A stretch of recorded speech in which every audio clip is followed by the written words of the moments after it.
জুলাই সনদ বাস্তবায়ন আদেশ কেন অসাংবিধানিক হবে না, এটি একটি রুল।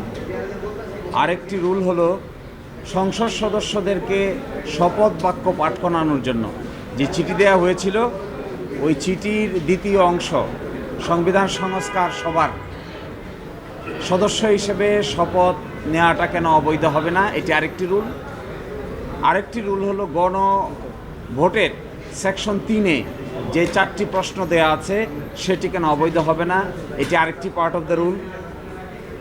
আর আরেকটি হলো ওই গণভোট অধ্যাদেশের তফসিলে 30টি ঐকমত্যের ভিত্তিতে যে 30টি সংস্কার প্রস্তাব করা হয়েছিল সেটিকে কেন অবৈধ করা হবে না, এটি হলো আরেকটি রুল।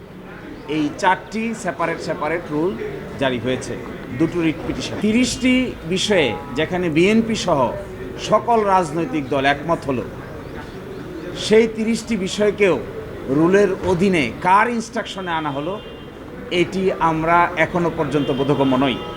তবে আমরা দেখতে পাচ্ছি এই রিট মামলা শুনানি করার ক্ষেত্রে এবং এই রিট মামলাটি পরিচালনা করার ক্ষেত্রে সরকারের একাংশের ডাইরেক্ট সংশ্লিষ্টতা দেখা যাচ্ছে। ফলে আমরা ধরে নিতে পারি যে সরকার এই সংস্কার প্রস্তাবকে পার্লামেন্টকে বাইপাস করে কোর্টের মাধ্যমে সেটেল করে এক ধরনের স্থিতাবস্থা বা এক ধরনের সুবিধা নেওয়ার জন্য চেষ্টা করছেন। আবার সরকারকে মাঝে মাঝে মনে হচ্ছে দ্বিচারিতা করছেন। এই দ্বিচারিতার অংশ হিসেবে গতকালকে তারা প্রস্তাব পাঠিয়েছেন যে ডেপুটি স্পিকারকে বিরোধী দল থেকে দেয়া হবে, নামের প্রস্তাব চেয়েছেন।